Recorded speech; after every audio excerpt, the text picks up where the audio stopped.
AFL clubs going from this particular act in relation to a corporation or an unincorporated body are functioning in the state of West Australia, the state that has removed the Queen without a referendum. There's two. There's West Coast and Fremantle, which would imply that the CEO of both of those two clubs can be criminally indicted for treason. Now, am I on drugs or am I okay? No, you're good there, but how does this relate to Israel Folau's case? Because he's not from West Australia, is he? The problem is West Australia is federated. It's the whole of Australia. The moment they got that tag of federated, that's the whole of Australia. One state's judicial or parliamentary act, does it impact upon Australia? Now I'll tell you, and this is a legal term, Mike, it's called the causal link. That's the term they use at a bar table. What links West Australia to Victoria, to Queensland, to New South Wales and all that? That's what you call a causal link. Right. Now if I was to ask you what is the causal link, what would your answer be? The Constitution, I suppose. No, the causal link. The Constitution is the mechanism.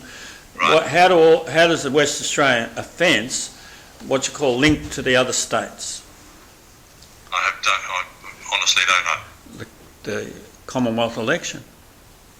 Of course. Yeah. If the West Australian election writ for the Senate, signed by Kim Beazley, the offender, criminal, then sends 12 senators from West Australia to the Senate in Canberra, does that attaint the whole Senate? It sure does. Now you get attainted of treason. Right. But does it also catch the House of Reps? Well, of course, because it's all part of the same election. There's your causal link. Right. Does it also catch the 7 High Court judges, every one of them appointed after January 1, 2004? Yes, because they were appointed by the attainted of treason government. Now, does that sort of stop the United Nations truck? Have you flattened all its tyres? I would imagine so, yes. And now you sort of say, now what the hell do we do with you? Because now you can indict them. But who are you going to indict? The UN won't come over here and get indicted. But you can indict what you call the agents and servants for that UN trustee. Right. Because they live here. They're your governors, your Governor-General, your judges, your magistrates. Because none of them can be functioning with a valid grant of power after they chucked the Queen out through the window. Exactly. So there's your treason. Now, when a copper doesn't want to activate, that's okay. You just simply say, I'll be reading that really carefully and we'll come back in a couple of days and see what you want to do. Because if you don't want to do the arrest from the indictment that we just gave you, then we have to place you under arrest and we'll go back to get an indictment on you. Or alternatively, we'll subpoena you into whatever litigation is happening, whoever wants you as a witness, and chuck them in the witness box. And say to that copper, is it your responsibility? Now you're going to find a similar act in your state criminal code in Victoria. We have a matching act called it's section 9A of the Crimes Act 1958 in Victoria.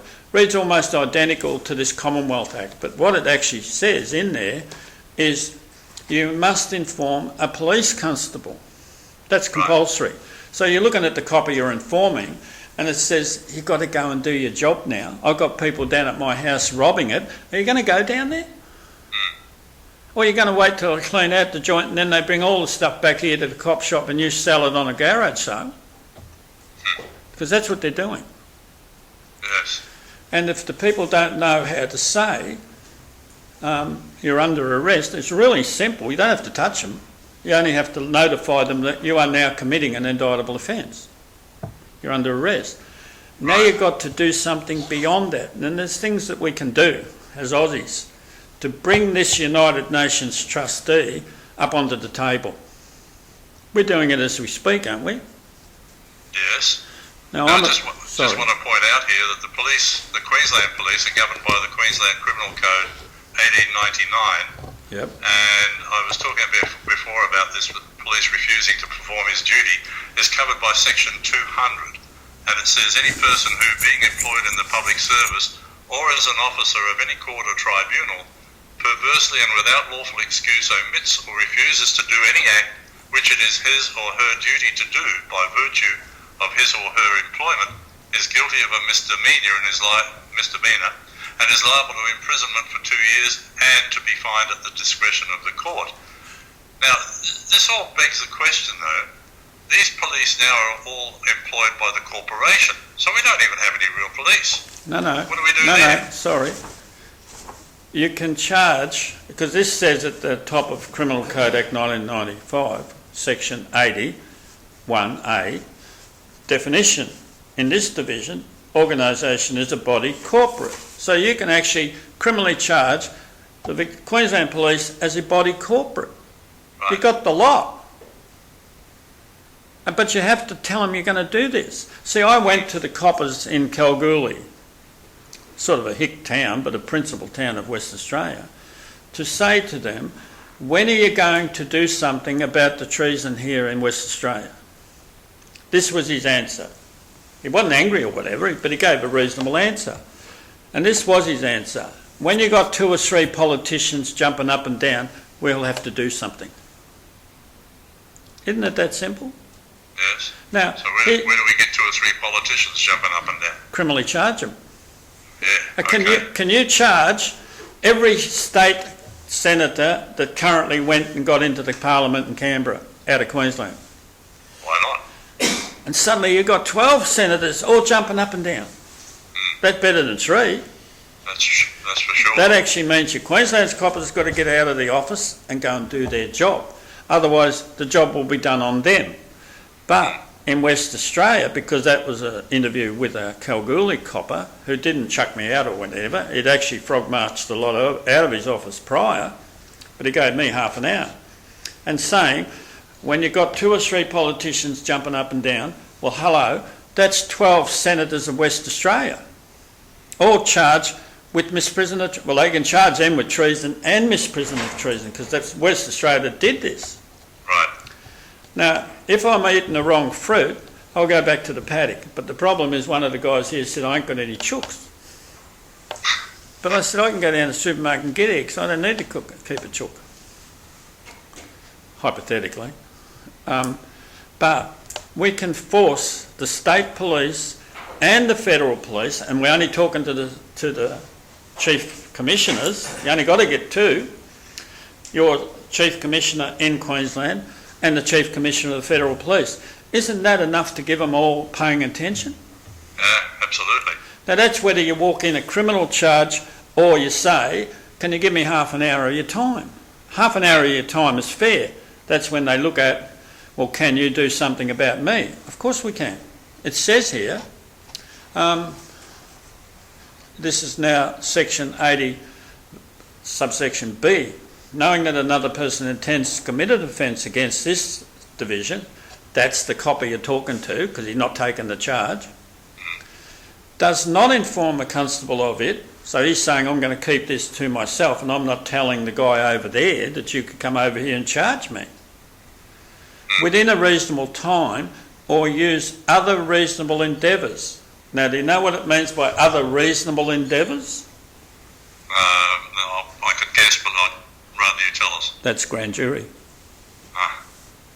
And you could say to them, because you're not doing anything, I brought you a signed indictment.